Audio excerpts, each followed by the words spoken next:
Pessoal, então vamos iniciar a nossa aula. Eu quero hoje a gente vai falar um pouco de aterramento e amanhã a gente deve iniciar o SPDA. Essas imagens que eu estou mostrando aqui, tá? São imagens construtivas de aterramento. Então, se a gente for explicar de uma forma simples o que é um aterramento, é você colocar elementos condutores enterrados no solo. Então, se eu tenho a necessidade de realizar um aterramento, eu vou desenvolver uma canaleta, né, uma vala, e hoje, né, seguindo as normas, tanto a 5410 como a 5419, que é com relação a descargas atmosféricas, exige uma profundidade dessas valas aí de meio metro. Só que aterramento, ele vai bem mais complexo. Quando a gente vê uma estrutura montada de aterramento dessa forma, a gente vê uma estrutura dessas de aterramento,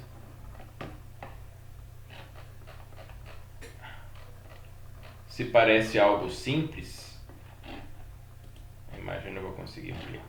Parece algo simples, mas detende alguns conceitos técnicos para a elaboração de um aterramento. Por exemplo, um aterramento que eu faço em uma subestação é diferente de um aterramento que eu vou fazer numa edificação residencial. O aterramento que eu vou fazer no servidor para equipamentos de computadores, né, é um tipo de aterramento que eu preciso ter uma sensibilidade um pouco maior. Então, existem vários tipos de aterramento, várias configurações, e para cada condição é necessário se fazer um estudo. E o principal objetivo do choque elétrico, do aterramento que nós vamos estudar na aula de hoje, está relacionado à proteção de choque elétrico. Então, nós vamos ficar, né, hoje comentando um pouco mais sobre a questão do choque elétrico. Por quê? Dentro das edificações prediais e conforme a 5410 nos orienta,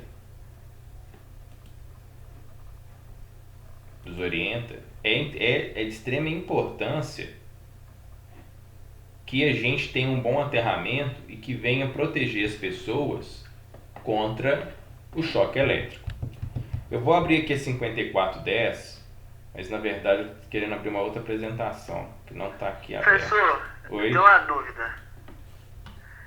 Eu já trabalhei nesse negócio de segurança eletrônica, sabe? Aí a gente instalava cerca elétrica também. Correto. Aí, toda cerca elétrica que a gente instalava tinha que ter um cabo que ele passava. A gente tinha que colocar tipo uma barra, acho que era de cobre. É cobre, não é? Que usa? Isso. A gente tinha que colocar uma barra de cobre no chão e um fio que ligava como é que fala? Pra central da cerca elétrica ligado nessa barra de cobre. Isso aí é o aterramento para a cerca elétrica não queimar? Para que funciona? Tá, esse aterramento da cerca elétrica, ele tem a finalidade de ser um elemento vigia da cerca. O que eu estou falando do elemento vigia? Essa corrente ela vai circular por esse aterramento. Porque se você imaginar a cerca elétrica, eu tenho um conjunto de condutores que gera uma tensão, tá? Essa tensão ela vai ficar dando pulsos na cerca e no final você vai jampear todos os arames, não é isso? Quando chegava lá no final, você não conectava tudo em um só, porque você fechava jampeia todo e ligava tudo na central. Exato. Da cerca elétrica, no caso. Exato. Esse aterramento, né, ele tem a característica de garantir a funcionalidade da cerca. Com relação a queimar, a gente teria que utilizar um outro dispositivo que a gente vai ver na aula de amanhã, que é o DPS. Tá, beleza. Mas Então, esse aterramento ele era usado para não entendi. Ele é usado para criar uma certa de funcionalidade na cerca elétrica. Tá, entendi. Para ela funcionar bem. Isso aí. Entendi, Porque se perceber algum tipo de variação, né? Um exemplo, um galho encosta na cerca, Então existe uma fuga da corrente da cerca Aham. elétrica para o solo. Então com isso acontece, você vai perceber que você está tendo uma corrente indo para um outro ponto fora daquela haste. Então o que vai Entendi. acontecer com a sua cerca elétrica? Ela vai desarmar. Ah, tá. Mas e quando tipo, um ladrão tenta entrar e encosta na cerca, ela vai desarmar da mesma Vai forma? desarmar da mesma forma, porque ela tem o ladrão ele não está voando, concorda? Certo. Ele está pisando no solo ou em cima do muro que está no solo. Uhum. Então ele está conectado à terra. Entendi. Então ele vai pegar a referência de terra. Entendi. Entendeu? Uhum. Então vamos lá aqui.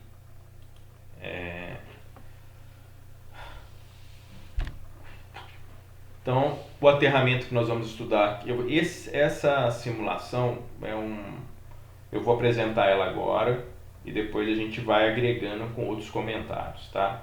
Mas aqui vai dar uma noção geral do que vem um sistema de aterramento e qual a funcionalidade. Aí depois a gente entra na norma, que aí vocês já vão ter uma noção do que são os tipos de aterramento e qual a necessidade de cada um deles. Mas os aterramentos, tá? Eles têm a função, né? A funcionalidade tanto de gerar funcionalidade aos circuitos elétricos, que é o caso do aterramento do neutro no seu padrão de entrada. Né? Nós não aterramos o neutro no padrão de entrada. Se vocês observarem aqui, olha, tem um transformador. Eu tenho um transformador aqui no poste, tenho o neutro, e esse neutro está indo para onde? Né? Para a terra. Então eu estou aterrando a carcaça do transformador, eu estou pegando lá o secundário do meu transformador, que é estrela, né? Se eu tenho o neutro, porque a configuração do transformador é em estrela.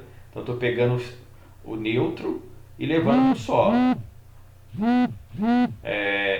Esse tipo de aterramento vai exigir a CEMIG aqui, a concessionária de energia, para a gente garantir a funcionalidade correta de níveis de tensão. Quando eu falo níveis de tensão, é o seu 110 ter de fato 110 e os 220 ter de fato os 220, e existe uma oscilação que ela é permitida, né, que é de 90 a 130 volts. Isso pode acontecer e é permitido pela agência que regulamenta a energia elétrica, a distribuição, que é a ANEEL.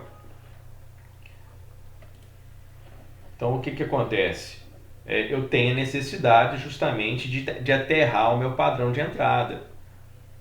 Alguns defeitos em instalações residenciais e prediais é justamente o rompimento do condutor neutro lá no padrão. Às vezes, com o passar dos anos, o que vai acontecer com aquela haste de aterramento e com aquele cabo que está conectado? Ele vai sofrer oxidação, mesmo sendo de cobre. Um aterramento, né? Eu tive em São Paulo no início do ano, eu fiz um curso específico para aterramento de subestações, e eu estava conversando com o professor, o Galeno, que foi o professor que ministrou o curso. Ele comentou, olha, um aterramento é para se durar em média 20 anos. Mesmo sendo de cobre, um aterramento vai durar 20 a 25 anos, não passa disso. Passou deste ano, né, desse ano, é interessante verificar se ele está atendendo os conceitos normativos e a questão de funcionalidade e o aspecto de segurança, que é a tensão de toque e a tensão de passo, que a gente vai ver lá na frente. Então o aterramento ele tem essa questão funcional, como a gente já abriu a aula com a pergunta do Vitor sobre a cerca elétrica, e aqui eu dou outro exemplo, né, de funcionalidade, que é o neutro do transformador. Ele tem que ser aterrado e tem que ser aterrado no padrão de entrada, que eu vou garantir oscilações de tensão. Eu acho que eu não concluí, mas a gente tem defeitos em casa que o neutro está rompido, né, não conectado à terra. As lâmpadas ficam piscando, você liga cargas mais pesadas, elas dão um fluxo, né? Você percebe, em iluminação incandescente a gente percebia mais isso. Reduz o nível de luminosidade, então é nítido uma queda de tensão. Você tem interferência, por exemplo, se você liga um liquidificador, você tem um chiado ou um ruído talvez lá no seu rádio. Então assim, você tem uma série de perturbações elétricas por você ter um problema de neutro flutuante, que a gente chama de neutro flutuante. O neutro está solto na sua instalação. Tá? Ele está solto. Então, o aterramento é essencialmente uma conexão elétrica à terra, onde o valor da resistência de aterramento representa essa eficácia de ligação. Eu quero falar com relação à resistência de aterramento, tá? Isso é interessante observar, porque nem a 5410 e nem a 5419 hoje, ela obriga um valor de resistência de aterramento. A gente sabe que um bom aterramento, né, um bom solo que tem uma boa resistividade, né, e quando a gente fala um bom solo e fala em resistência, é quando cada vez que o solo tiver menor resistência, ele é um bom condutor elétrico. Então, se eu quero escoar que as correntes de fuga, né, e que as correntes de um raio tenham um fluxo mais tranquilo e dissipe e faça sua dissipação no solo de uma forma, uma performance melhor, a resistência do solo, quanto menor for, melhor será. Só que isso vai depender de cada região do Brasil a gente tem um tipo de resistividade de solo. Então, solos úmidos, né, boas resistividade, né, solos arenosos, boa resistividade, solos lá na região nordeste do país, são solos de altíssima resistividade. Então, existe a necessidade, em alguns casos, de realizar tratamentos desse solo. O que seria esse tratamento desse solo? Se nós tivéssemos, por exemplo, se vocês tiverem condições de fazer uma prática em casa e comprar uma haste de 3/4 dessas de cobre e pegar uma lâmpada incandescente, tem que ser incandescente, conectar a fase nessa lâmpada e o neutro você conectar nessa haste, essa lâmpada vai acender com brilho. Se você despejar água com sal e ligar novamente essa lâmpada, você vai observar que o brilho vai aumentar mais nessa lâmpada. Por quê? Solos que têm sal, que têm salinidade, eles têm baixa resistência. Tendo baixa resistência, obviamente, a corrente elétrica vai circular com mais facilidade. Circulando com mais facilidade, a minha lâmpada vai ter uma potência, né, um brilho maior na hora que a gente fazer esse ensaio, fizesse essa experiência. Então, o sistema de aterramento visa a segurança de proteção das pessoas. A 5410, ela fala o seguinte: a tensão de toque, já vou adiantar um pouco, a tensão de toque e a tensão de passo, né? Vamos pensar na tensão de toque. O que é uma tensão de toque? É quando você encosta em um determinado equipamento e você vai tomar um choque elétrico. Em áreas úmidas, tá? Então, se o seu chuveiro estiver te dando um choque na hora que você abre o registro de 25 volts e você tem um cabo PE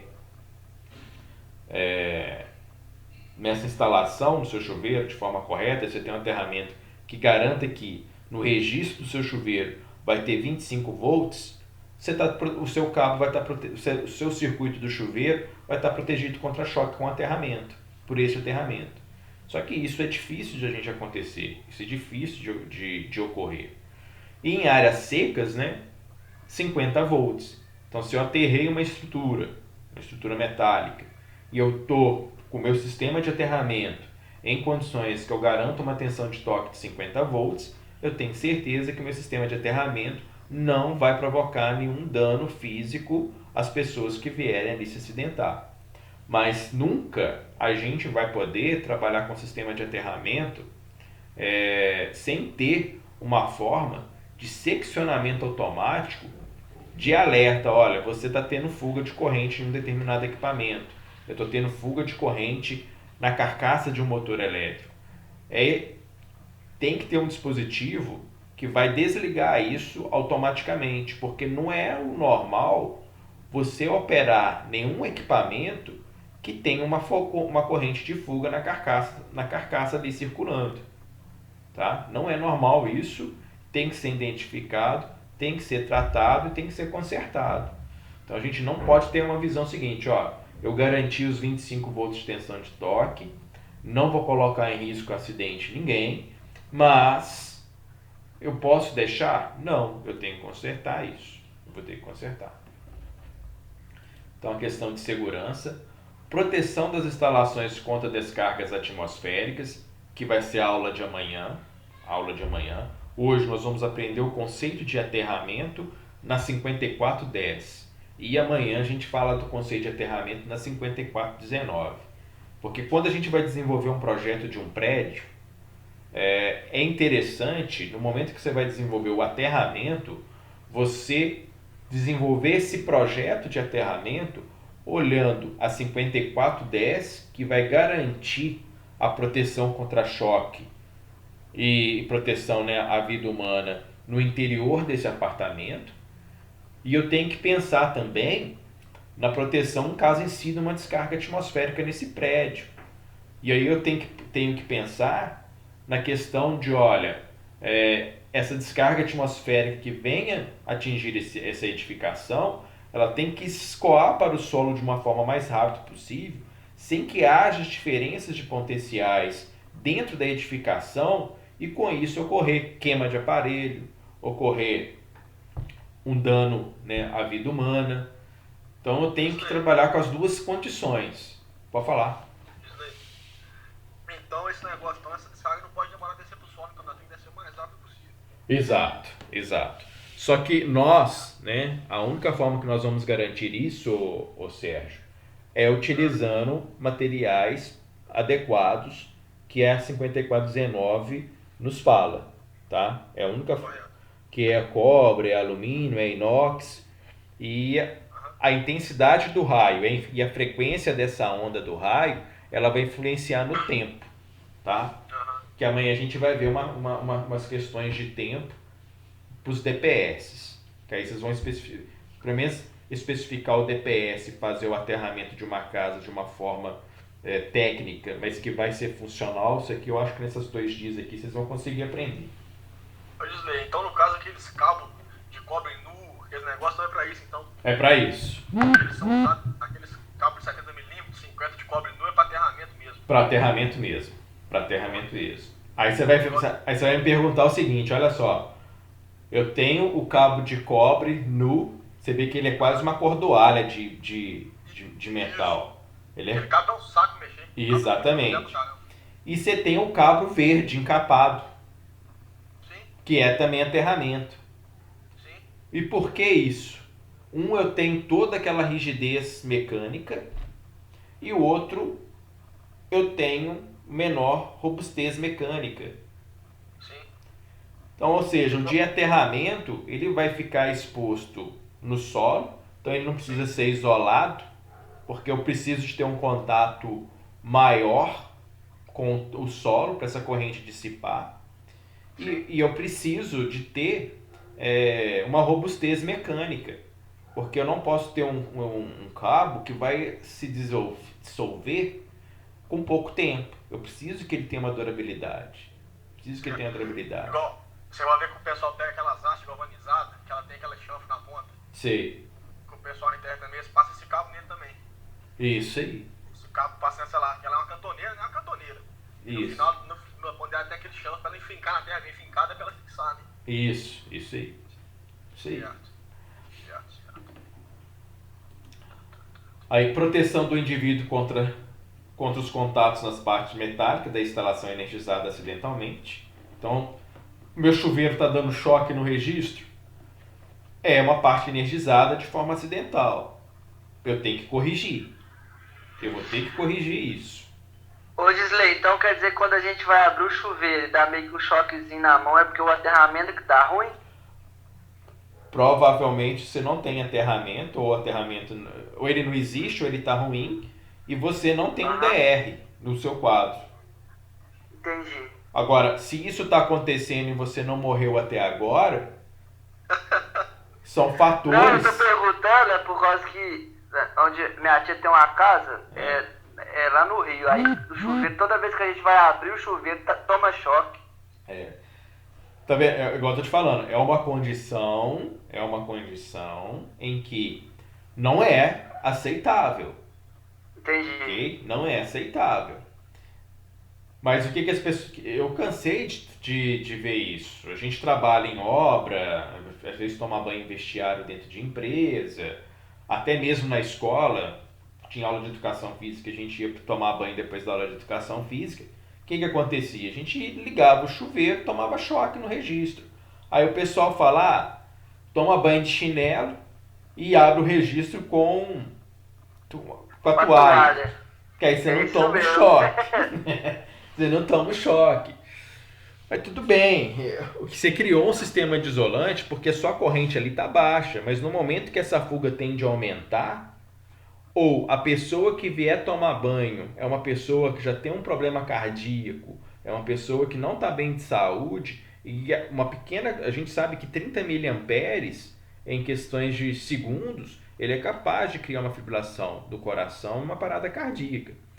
Então, se você está tomando choque... Hã? Pode causar 30? 30 miliamperes. 30 miliamperes. E se for abaixo disso? Se for abaixo disso, não. Você vai sentir o desconforto, um formigamento, tá? Tipo uma cãibra. Certo. Qual que é o máximo que a pessoa, tipo assim, de dar um negócio, a pessoa já, tipo assim, cai morta, vamos supor. Meio ampere em, acho que um segundo, menos de um segundo, já corre o risco de ter parada cardíaca. Meio ampere, em frequência de 60 Hz. Tá? Você vê que os DR são de 30 miliamperes. É 30 miliamperes porque eles vão atuar antes da curva de fibrilação cardíaca, no tempo em que você não vai sofrer fibrilação cardíaca. Por isso que eu falo, o chuveiro, se está dando choque, ou você tem um outro equipamento que está dando choque em casa, é sinal que você tem que fazer alguma coisa. Não deixa. Porque lá na frente ele pode criar um acidente sério com um familiar seu. Teve um acidente aqui em Lafayette há uns anos atrás, e o pai tinha uma serralheria, um menino de 10 anos ajudava ele a limpar essa serralheria aos sábados ou no domingo de manhã. E no dia eles resolveram jogar água nessa serralheria. E tinha um motor elétrico que acho que era utilizado para um esmeril, e estava tendo fuga de corrente para a carcaça desse esmeril. Então o menino estava descalço, molhado o chão, e encostou na carcaça desse esmeril. Ele morreu. Ele teve uma parada cardíaca que morreu na hora. E o pai dele ficou louco. Então, essa que é a situação. Nós que trabalhamos com elétrica, nós não podemos relaxar. Tá dando choque, tem algum problema. Em nenhum momento, hoje, dentro dos projetos que eu atuo, proteção à vida humana, ela é colocada em primeiro lugar, é solução de projeto em primeiro lugar. Você nunca vai desenvolver projetar uma casa, ou projetar um edifício, uma edificação, sem colocar esses parâmetros. Porque as pessoas são muito leigas. Eu sou católico, eu vou à missa. Então, quando eu podia ir à missa, um dia eu estava ali na igreja de São Sebastião. Não sei se vocês conhecem, ali na Praça São Sebastião. No altar do Santíssimo, que é uma capela em anexo, tem umas lâmpadas que são no chão. E quebrou o invólucro, que faz a proteção para as pessoas não colocar a mão lá dentro. Tinha uma criança, o pai deixou brincando na hora da missa, a criança estava lá, enfiando a mão lá onde, no receptáculo lá daquela lâmpada ali, colocando a mão. É um local de afluência público, é um local onde as pessoas vão e não têm o conceito técnico que hoje vocês estão adquirindo, não sabem identificar esse risco e acha que está seguro. E é aí que está morrendo o perigo, e é aí que morrem as pessoas. Então essa que é a grande preocupação. Depois eu vou mostrar para vocês, vou mandar todo ano a gente recebe o número de acidentes em eletricidades aqui no Brasil. E vocês vão ver, tem gente que morreu eletrocutada em shopping center, gente que morreu eletrocutada em supermercado, gente que morreu eletrocutada, assim, dentro de casa é o maior número, A gente acha que é na indústria, mas não, é nesses lugares. Em clube recreativo, em campos de futebol, em show, em teatro. Tem isso. Tem vários tipos de acidentes relatados. Então, é extremamente importante a preocupação com relação à vida humana.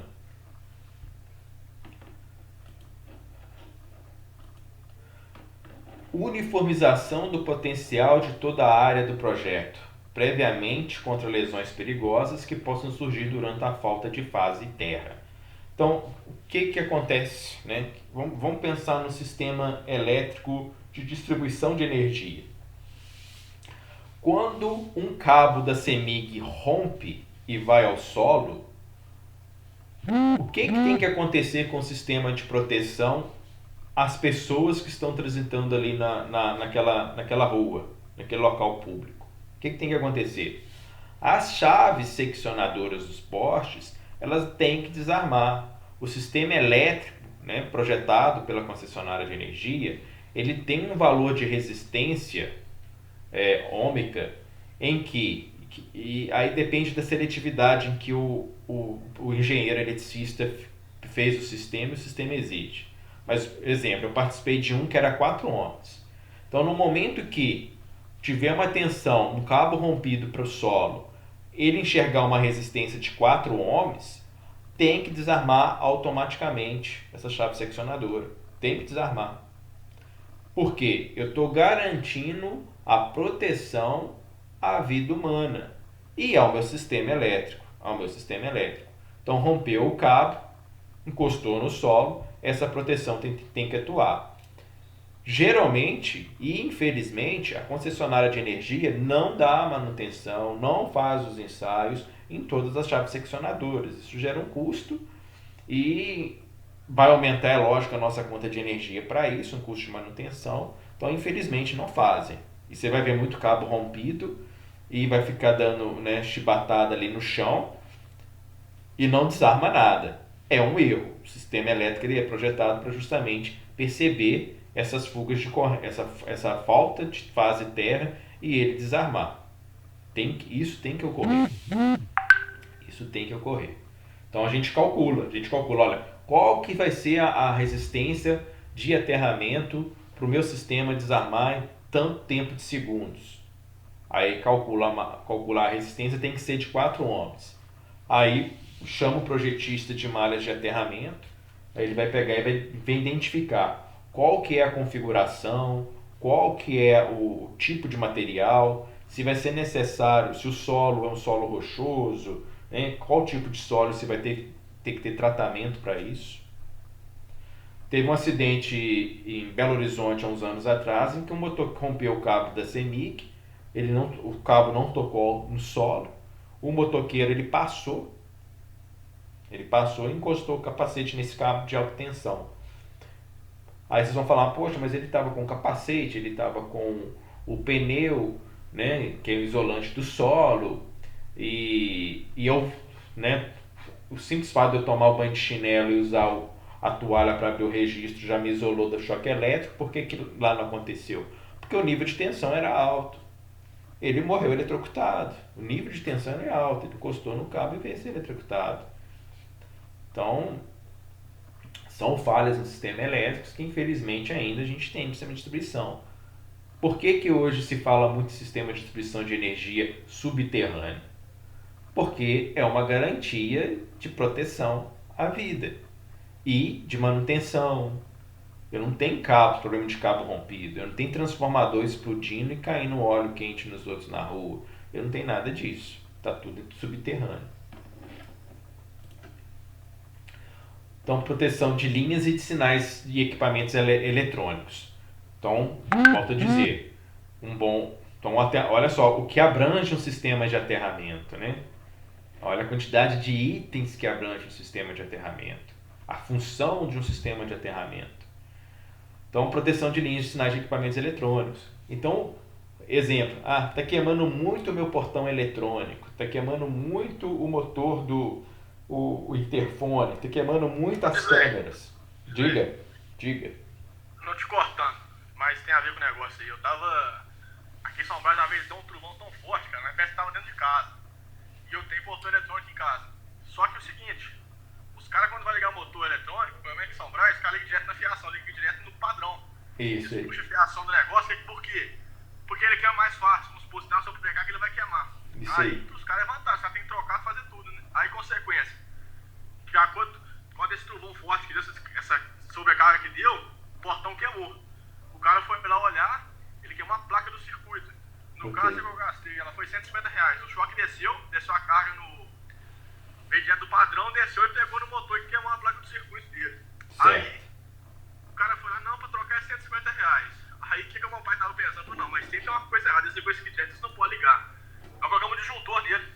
A hora que ele começa, mais ou menos assim, ficar muito forte, a gente desliga o disjuntor, desliga o motor e colocamos com a curva de disparo também. Se ele tiver uma certa carga, ele vai e desarma, para não acontecer isso mais. Beleza. Entendeu? Então, Porque quando ele estava ligado direto na fiação do padrão, a descarga desceu e queimou o motor. Não sei nem o que fazer. Aí a gente ligou, a gente tirou a fiação, colocou o disjuntor nele. Aí se caso subir mais um pouquinho, que ele vê que subiu a carga, ele vai desarmar sozinho. A gente vai na mesa e desliga ele também. Isso aí. Então, ou seja, olha, quando você está fazendo a proteção contra a descarga atmosférica da forma mais radical de todas, que é ir lá e desligar. Ok? Você está indo lá e desligando. Né? Ou seja, está seccionando o circuito, se cair uma descarga, não vai atingir o seu equipamento. Só que se fosse um equipamento que você precisasse de manter ele ligado, um exemplo, uma geladeira. Exemplo, um freezer que guarda vacinas. Um exemplo, um sistema de segurança bancária, né, de câmaras de banco e de cofre de banco. Você tem que manter isso ligado. Então, uma central de processamento de dados, você tem que manter isso operando. Então, para fazer isso, você tem uns dispositivos de aterramento, e aí a gente vai entrar nos sistemas, né? O resumo é o DPS. Além de ter uma equalização boa, e a gente vai depois enxergar o que é aterramento, o que é elemento de equalização, o que é elemento de captação, o que é proteção eletrônica. A gente vai enxergar esses 4 tópicos para gerar a robustez do aterramento. Mas você precisa de ter um bom aterramento e que isso esteja equalizado e que você tenha um DPS. Então, no portão, você fez o disjuntor. Ok, o seu disjuntor ele vai atuar caso tenha uma pedra lá e aumentar a corrente do motor. Ele vai abrir o circuito, ele vai seccionar. Você criou uma forma de, em vez de ficar desligar o padrão de entrada, você só vai desligar o disjuntor do motor. Então, você criou uma seletividade. Mas você de fato não fez ainda proteção contra descarga atmosférica. Ainda você não fez. Que aí você vai... Sim, foi aquele negócio, famoso gambiarra, né? Ele queimava o negócio, mas tá errado, tem que fazer a coisa certa. Na verdade, você ainda não fez, você só criou um parâmetro para você lá desligar. Amanhã você vai fazer. Amanhã você vai comprar na loja elétrica um DPS, se não tiver, você vai encomendar próprio portão eletrônico. Sim. É conectar lá que vai resolver. Que eu gastei 150 conto que esse trem assim, mas foi foda, cara. Não, tem que proteger. Hoje, sim, falando brincadeira aqui, né? Mas hoje quando eu vejo, por exemplo, que um monte de descarga atmosférica no céu, né? Na época de tempestade, eu falo assim, eu gosto dessa época porque é a época que eu tenho uma renda extra maior, né? Que aí quebra equipamento para tudo quanto é lado, o pessoal fica doidinho, cai raio. E aí o pessoal pega e se atenta, né? Que tem como fazer uma proteção para isso.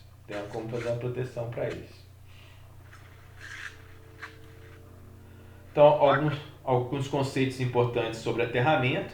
Então, é a tensão de toque, né? Então, se a gente voltar agora à proteção à vida humana, né? Voltando à proteção à vida humana, eu tenho a tensão de toque. Se uma pessoa toca o equipamento sujeito a uma tensão de contato, pode ser estabelecida uma tensão entre mãos e pés, chama tensão de toque. Então é o choque elétrico, né? Onde que eu tenho uma tensão entre... eu vou estar encostando a minha mão numa parte energizada. A tensão de contato é a tensão que pode aparecer de forma acidentalmente, quanto da falha da isolação entre duas partes simultâneas acessíveis. Então o que vem a ser a tensão de toque? né, resumindo os dois conceitos. A tensão de toque, eu tenho lá um cabo exposto, um barramento exposto. Fui lá, encostei a mão nesse barramento exposto, isso é uma tensão de toque. A tensão de contato, eu tenho um cabo todo isolado e bonitinho, mas houve uma pequena fissura nesse cabo. Ele está encostado numa parte metálica e está energizando de forma acidental uma parte metálica, né? Um corrimão, tá? Uma geladeira, né? A máquina de lavar roupa, e ali eu encosto a minha mão, eu tenho um choque por tensão de contato. Então a tensão de toque, eu coloquei a mão lá no elemento vivo da minha instalação, que é um barramento, né? Ou um cabo lá nu. E a tensão de contato é quando há um rompimento daquela isolação, daquela proteção, e de forma acidental ela está ali conectando. Então a gente vê muito problema de tensão, esse choque por tensão de contato, leitos, bandejamentos, eletrodutos de aço galvanizado. Muitas vezes a gente vê os eletricistas sapateando em cima de cabo na hora de puxar cabo, ou colocando aquela força brutal para poder lançar cabeamento. Fere os cabos, danifica os condutores elétricos, aí a gente vai energizar, está energizando massa de forma acidental. Então a gente vê muito isso dentro da prática de instalação elétrica, tá? Muito. O pessoal faz uma bagunça com os cabos elétricos na hora de lançar, rola em cima deles, só não consegue se enforcar com o cabo, mas fazem de tudo. E ali você está danificando, tá? Você está danificando o isolamento dele. Então, em consequência, podemos ter a passagem de uma corrente elétrica pelo braço, troncos e pernas, cuja duração e intensidade poderão provocar parada cardíaca, queimaduras e outras lesões graves no nosso organismo. O que é a tensão de passo? Quando uma corrente elétrica é descarregada para o solo, ocorre uma elevação de potencial em torno do eletrodo de aterramento. Então, quando a gente fala eletrodo de aterramento, é a sua haste ou é o seu cabo de cobre nu, tá? Então, seu eletrodo de aterramento ou é a haste ou é o cabo. Os dois são eletrodos de aterramento. Formando-se um grande gradiente de distribuição da queda de tensão, cujo ponto máximo está sujeito ao eletrodo e, no mínimo, muito afastado dele. Pessoal, vamos imaginar, um raio cai num pasto, ok? Então, se ele cai num pasto, os gados vão morrer por quê? Tensão de passo. Muitas vezes a descarga atmosférica cai em uma certa distância, porém gera os gradientes, quando eu falo os gradientes, gera um círculo, né, de ondas de tensão, e infelizmente se você está num ponto dessa linha e na outra extremidade de outra linha, você gera uma diferença de potencial e com isso você toma um choque elétrico de tensão de passo. Então existe uma forma de aterramento para a gente prever isso, mas é lógico, para um pasto essa forma não é viável economicamente. Então se você tem um gado aí que vale 2 milhões, 1 milhão ou 3 milhões, ou até mais do que isso, você vai confinar nele num galpão. Você não vai deixar ele no pasto, só se for num dia de céu aberto, tudo bonito, tudo alegre, com 2 pessoas tomando conta dele. Porque fora isso você não tem como. Então, se uma pessoa estiver em pé em qualquer ponto dentro da região onde há uma distribuição de potencial, chamada de tensão de passo, a qual geralmente é definida por uma distância de pés de 1 metro. Então, olha só, 1 metro, né? As passadas aí de 1 metro, como se diz, a altura da pessoa em que ela consegue ter um compasso de abertura de caminhada maior, ela vai sofrer mais com a intensidade de tensão de passo. Então aí é um exemplo de tensão de toque, energizou, né? Houve o contato, olha, com a parte viva do condutor elétrico, a corrente elétrica ela passa, né, aqui está indicando passando pelo coração, e aqui mostra o circuito, que é a tensão de toque que ocorreu, a resistência minha de solo, a resistência do corpo humano, que é R1, e a minha corrente de choque que fecha essa, né, resistência do corpo humano, está aqui, resistência do corpo humano, Então, eu tenho a resistência do condutor, a resistência de aterramento, a resistência do corpo humano. E aqui isso, né, esse circuito, a gente consegue chegar no valor de tensão de toque e de corrente de choque. Essa semana mesmo, um colega meu que trabalha no Pará, ele me ligou falando: "Seu José, eu estou com um problema aqui, que o pessoal tomou um choque na carcaça de um motor e as pessoas querem que eu calcule qual foi o valor de corrente de choque e tensão de toque que ele ficou exposto." Então a gente tem como calcular isso. Tem isso na 5410, tá? A 5410 passa esse cálculo de uma forma mais detalhada, mas não é o meu propósito no curso de vocês. A tensão de contato, olha para vocês verem. Vou encostar a mão na massa metálica. Eu não encostei na parte viva, tá? Eu não encostei na parte viva. Então eu tenho a tensão nas massas, né? A corrente nas massas. Nas massas. A tensão de passo, eu gero justamente o gradiente. Então a diferença entre uma linha e outra, eu vou provocar uma corrente circulando aqui. Então se a gente for pensar dentro dos choques, né, que pode provocar um maior risco de fibrilação cardíaca, a tensão de passo é o menor. Vocês vão ver que não passa pelo coração. Ela vai circular entre as suas pernas, né? Vão circular entre as pernas. Mas também, dependendo da intensidade, vai levar a óbito.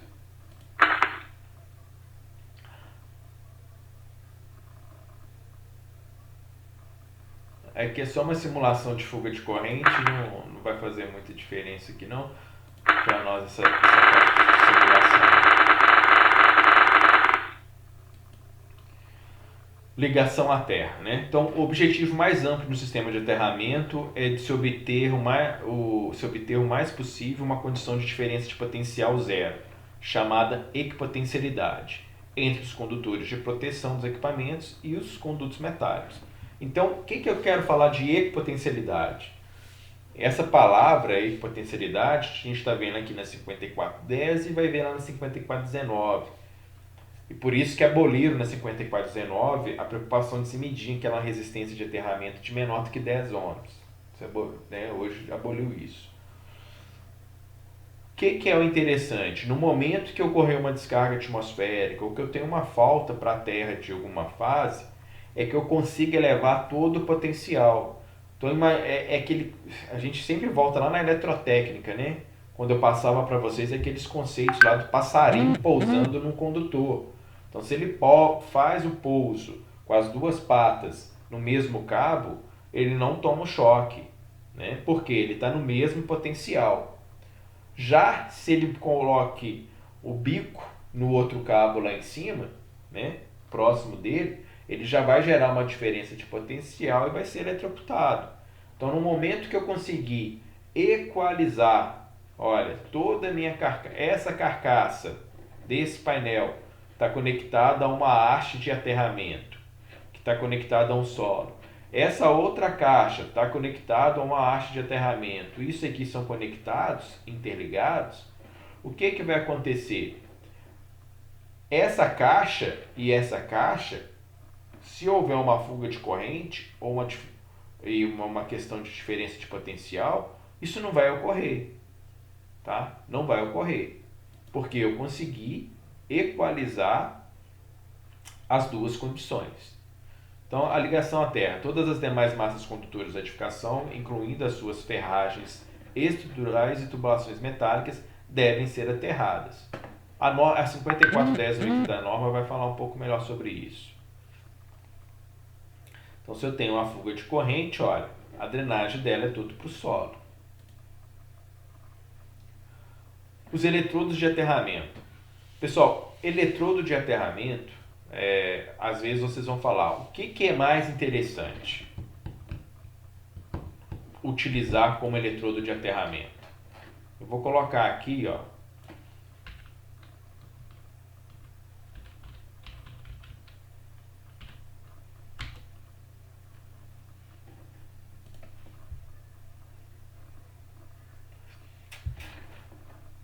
Tá vendo isso aqui, ó? Quem mexe com construção civil, prédio, né? Quando vocês estiverem fazendo o primeiro projeto elétrico de vocês de um prédio, às vezes vocês vão se deparar com isso aqui, ó. Isso aqui é um tubulão, tá? Faz a sondagem do terreno e ali a gente tem vários vergalhões.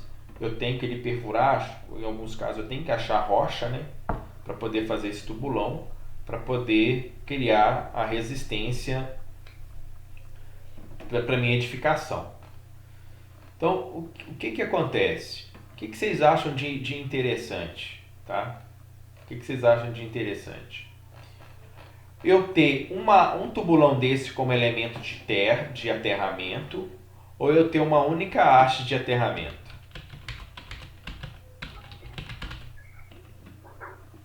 Quando eu falo haste. Acho que o tubulão é mais negócio, não, Gisley? Por quê? Acredito que vai proteger mais, não? Ele vai Do que proteger. uma haste só. Com certeza, mas tem um motivo. Qual que é esse motivo?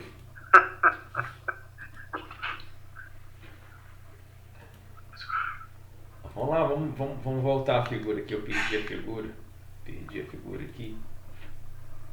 Então ali a haste, né? Tá aqui um exemplo modelo de haste. Vamos ver aqui, ó. Gisley, Essa aí é de cobre, né? Essa é de cobre. Você chegou a passar aquela galvanizada de cantoneira? Você mostrou os meninos? Não mostrei não. Mas amanhã eu vou falar sobre material de aterramento, aí eu vou mostrar todos. Não, tranquilo. Qual que você indica, Gisley? Que é melhor? A de cobre. É de cobre, sem dúvida, né? Sem dúvida de cobre. Sem dúvida. Pois é, sua pergunta aí, acho que não vou conseguir responder, não. Que isso, Você André? perguntou? Que isso? O que você perguntou, Gisley? Por que usar, se você está construindo, né? Você está lá num prédio, fazendo o primeiro prédio de vocês lá, projeto. Aí vocês estão abrindo um tubulão, né? Ó, estão lá perfurando, perfuratriz, aí é bonito demais isso. Gasta, você vê o dinheiro sumindo aí debaixo da terra. Mas você está fazendo isso, você está fazendo isso aqui. Você pensa bem, ó, a profundidade lá bacana, olha, aí que bacana, né? A norma fala que é meio metro, mas se você for olhar para um cara lá dentro, mais do que isso. Aí, olha a ferragem. As ferragens estão usando. Certo. Ok? O que tem, né? O que nós temos? Aqui tem um detalhe ótimo. O que a gente tem? A gente não tem mais ferragens na estrutura. Aqui. O que é mais viável? Olha a quantidade de ferro que eu tenho no solo. Olha que foto beleza. Olha a quantidade de ferro que eu tenho no solo. O que é mais interessante? Eu usar vários tubulões desse como aterramento do meu prédio, ou eu depois criar um anel de aterramento de cobre com algumas hastes fincadas no solo. Isso aí, esse tubulão aí, ó. Isso aqui, ó. Exatamente. Porque tem mais material isolante, não é, professor? Não, Do que mais só material um metálico. de cobre. Aqui, ó. Mais material metálico. Não é isolante, Isso. ó. Mais material Eu metálico. falei errado. Então tá bom. Olha só. Eu tenho aqui muito mais material metálico encostado com o solo. Ah, mas professor, vai enferrujar? Não vai. Isso aqui não vai ficar envolvido em concreto? Sim. E o concreto, gente, possui uma excelente condutividade elétrica. A resistência do concreto, vou falar dois números aqui, mas eu estou com dúvida. Ou é 20 ou 40 ohms, tá? A condutividade elétrica do concreto. E só para você pensar, um solo bom, que tenha boa resistência, a condutividade dele ótima é 100 ohms. 100 ohms metros, entendeu? Um solo bom condutor. Então, o concreto é um excelente condutor. Então, em vez de pensar em usar haste de aterramento, por isso que eu falo, no momento da construção da edificação, no momento em que você está fazendo o seu projeto estrutural e o seu projeto arquitetônico e estrutural, você tem que desenvolver o projeto de instalação elétrica. Porque está aqui o momento de você aproveitar a sua estrutura metálica para aterramento elétrico da sua edificação. Aí a 5410 orienta a gente a utilizar o outro elemento, mas se a gente, nos olhos da 54, aliás, a 5419, a gente pode ter uns pontos que a gente tem que levar em consideração, mas na 5410, se eu pegar um cabo agora aqui, olha, de cobre, conectar nisso daqui e ele ficar, né, bem firme aqui, eu coloco vários clips aqui, ó, bem aqui nesse vergalhão, a gente sabe que isso aqui costuma estar até soldado, mas eu venho aqui, ó, conecto um cabo aqui e soldo um cabo aqui dentro, um cabo aqui nessa ferragem aqui e levo lá para o meu quadro de distribuição. Eu tenho melhor aterramento do que uma haste, que uma única haste. Então por isso que nessa apresentação aqui, eletrodos de aterramentos, eletrodos existentes naturais. Então prédios com estruturas metálicas são normalmente fixados por meio de longos parafusos. Então aqui mostra, né, nesse prédio aqui, ó, eu tenho aqui os chumbadores, que a gente chama de chumbadores. Então ele está aterrado lá embaixo, em contato com o solo, em contato com a ferragem.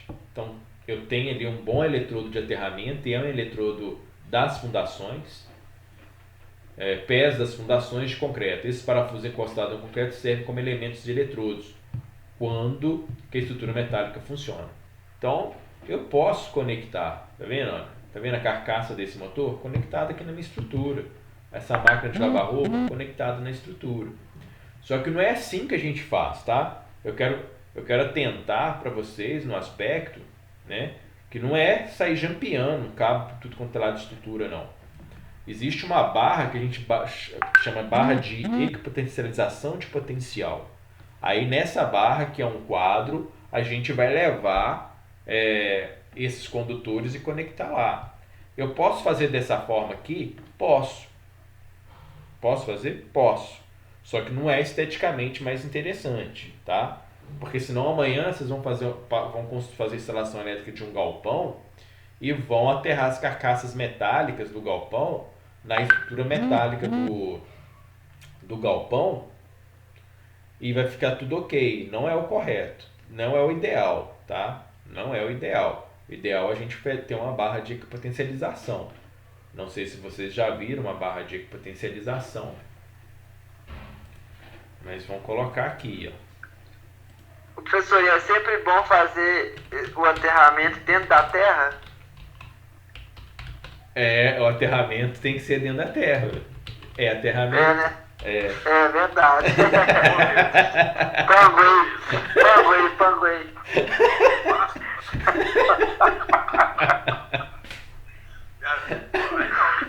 Não tem como ter. Não tem como ter aterramento aéreo, não, entendeu? Eu fiz a pergunta, eu usei a palavra errada. Sempre que eu tiver que fazer isso aí, como é que fala? Para mandar, né, a energia, né? O aterramento serve para isso, né? Para não poder queimar o equipamento. Para não queimar o equipamento, para proteção ao choque elétrico e para gerar funcionalidade. Sim, entendi. E tem como eu fazer isso só fazendo por dentro da terra ou não? Tem como fazer de outra forma? Dentro da terra. Dentro da terra. Entendi. Tá? Entendi. Tudo que você pensar em aterramento, você está falando dentro da terra. Dentro da terra, beleza. Aqui, pessoal, isso aqui é um quadro de equipotencialização, tá vendo? Ó? Esse cabo aqui maior é o cabo proveniente da malha de aterramento e aqui está vindo para outros pontos. Então, esse aqui é uma barra BEP que a gente vai conectando, tá? Aqui, ó, outro exemplo de barra BEP, tá vendo? Ó? Isso aqui que é uma barra de equipotencialização. São barras BEPs, onde eu vou... um cabo aqui é tubulação de gás, um outro cabo aqui é a carcaça lá de um equipamento. Então eu vou conectando os terras nessa barra de equipotencialização, tá? Então a gente compra esse quadro. O meu SPDA vinculado aqui, vou falar. Quais os parâmetros que você usa para poder estar instalando os tubulões ou a haste? Tem algum parâmetro? Ou é só assim, é um prédio, eu vou colocar os tubulões, é isso? Não. Aí é engenheiro civil, né? Mas os tubulões... não, beleza. Mas a gente pode falar um pouquinho aqui. quando a gente vai precisar de fazer um prédio com relação ao peso dele, ou seja, quanto maior o peso desse prédio, eu preciso de preocupar com a resistência mecânica do solo, porque senão esse prédio ele vai afundar e cair. Uhum. Aí quando eu tenho essa condição de resistividade do solo mecânica não vai ser possível, eu tenho que inserir esses tubulões, tá? Assim. Porque eu tenho que travar esse solo na rocha. Tem que chegar na rocha. Ah, entendi. Toda vez que eu estiver fazendo tubulão, eu estou procurando rocha para poder aprofundar naquela rocha e assentar os pés, principais pontos de apoio daquele prédio nessa rocha. Uhum. Tá? Não quer dizer que, por exemplo, um prédio pode usar as hastes também, né? Pode usar as Vai hastes. depender... Ah, sim. Exemplo, eu fiz o prédio e infelizmente isso acontece sempre. Não chamaram para fazer o projeto elétrico junto com o estrutural. Começaram a obra, fizeram tudo, aí quando chegou lá no final, deu acabamento, revestiu o prédio de granito, tudo bonito, e o aterramento, né? Aí que vai se fazer? Aí a gente tem que usar de um artifício que é um anel contornando o prédio. Aí nós vamos fazer um anel de cabo de 50 milímetros, afastado de 1 metro das paredes. Eu vou colocar hastes a cada 3 metros, né? Aí eu vou pegar esse cabo e vou levar numa barra de equipotencialização, que eu estou mostrando aqui para vocês. E dali eu vou levar para os meus apartamentos e vou equalizar tudo. Mas eu deixei um ótimo aterramento que eu poderia ter sido feito utilizando as ferragens estruturais da minha edificação. Você pensa bem, quando a gente fala de um anel de aterramento, olha as vigas, né, o que é uma viga baldrame, né, que é comum das casas, né, a gente fazer a viga baldrame. A viga baldrame. Todos vocês já devem ter visto, né, para fundação, né, fazer isso aqui, ó. Imagens. Olha só, tá vendo? Isso aqui é uma viga baldrame, concorda? Todo mundo já deve ter visto fazer isso. Olha a quantidade de ferragem e que circunda, né, toda a edificação, olha. Circunda toda a casa. Quer um anel de aterramento do que este? E todo mundo faz isso e não tem coragem de conectar um cabo e deixar ele pronto para levar para o quadro de distribuição. Isso aqui é um ótimo aterramento. Isso aqui é como se diz, é o aterramento que a 5410 fala que é para fazer. Utilizar as estruturas metálicas das fundações das construções. Então você tem aqui um isolamento de concreto, você não tem risco de choque elétrico, né? Você não tem risco de choque elétrico. E a quantidade de ferragem que vem aqui, ó. Isso tudo em contato com o solo. Isso tudo em contato com o solo. Tudo isso em contato com o solo. Então, na nossa residência, deveria ser feito desse jeito, ao invés de vir ficando haste uma atrás da outra, não é isso? Muito bem, isso aí. Isso aí. É isso aí. Se você hoje for fazer um projeto de uma casa, o que você vai falar? Olha, pessoal, vamos puxar um cabo de aterramento dessas vigas baldrames. Você já puxa um cabo ali, faz uma solda com o cabo, ou um próprio vergalhão, pode ser até o próprio vergalhão. A gente utiliza, tem conector que você puxa o vergalhão e conecta. Ali está o melhor aterramento, tá? Ali está o melhor aterramento. Pô, pessoal, acho que vai dar tempo de falar tudo que eu queria hoje não, mas vamos continuando aqui. Na hora que vocês for falar, vou ter que parar. Tem que dar aula no outra turma. Então, os eletrodos resistentes naturais. Como o condutor de aterramento não utiliza um sistema, deve-se assegurar que haja uma perfeita continuidade entre as partes metálicas. Verifique se a resistência de aterramento também deve ser realizada a ligação equipotencial. Então, a gente vê os fluxos, né, de corrente circulando sempre que em direção ao solo. Você não vê uma corrente circulando, é uma corrente de fuga, ela não vai vir para cá, a não ser que aqui você tenha um elemento isolante, mas ela sempre vai buscar o caminho mais fácil para a terra, né?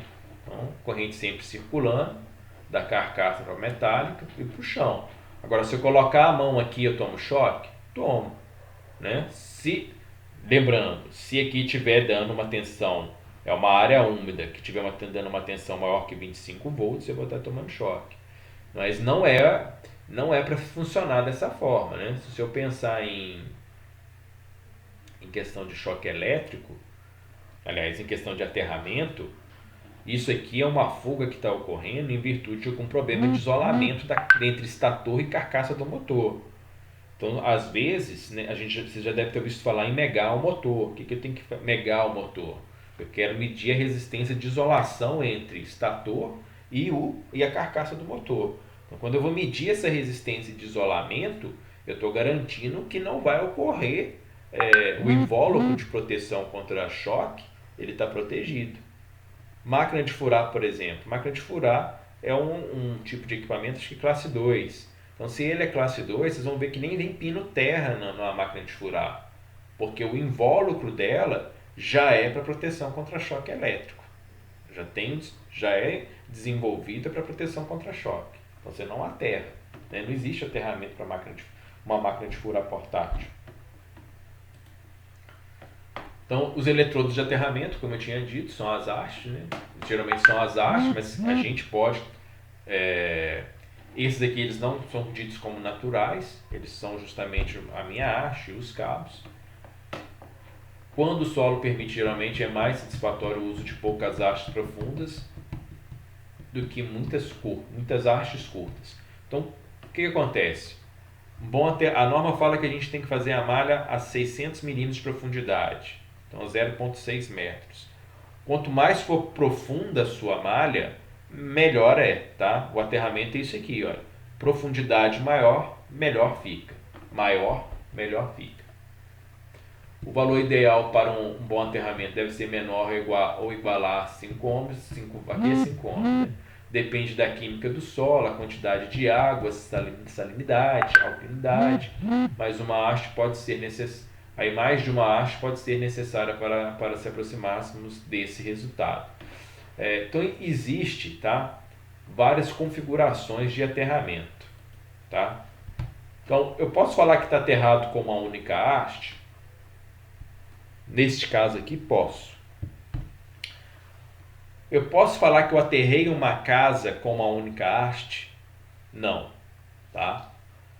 O aterramento de uma edificação é um melhor aterramento de uma edificação e que é recomendado pela NBR 5410 é um anel circundando essa edificação de forma independente. Então, se eu tenho um condomínio com várias casas, cada casa vai ter um anel de aterramento circundando essa casa e pode se interligar esses anéis. Não é obrigado, não. Pode se interligar esses anéis.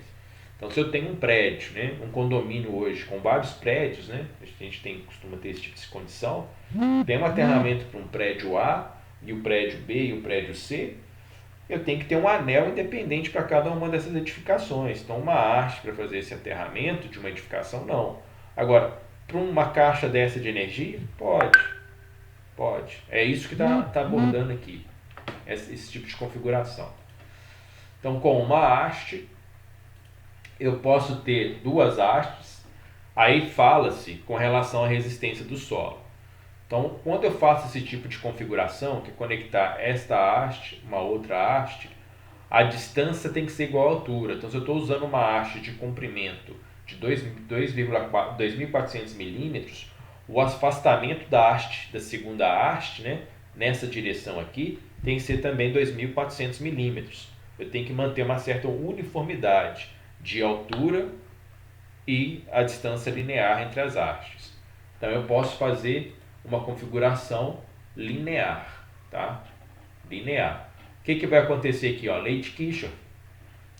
Essa corrente vem aqui e distribui para cá, e a outra corrente vem aqui e distribui para cá. Então eu tenho um caminho, né? A corrente minha vai dividir. Então eu tenho um aterramento aqui mais seguro.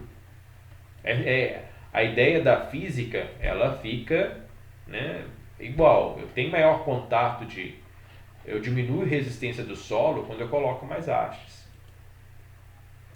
O famoso pé de galinha, né? As pessoas adoram, né, fazer essa questão do triângulo, né? Sempre a questão do triângulo. Voltando a lembrar, para uma edificação, Isso aqui não é aterramento para a gente fazer numa casa com o objetivo de aterrar casas. Isso são equipamentos isolados.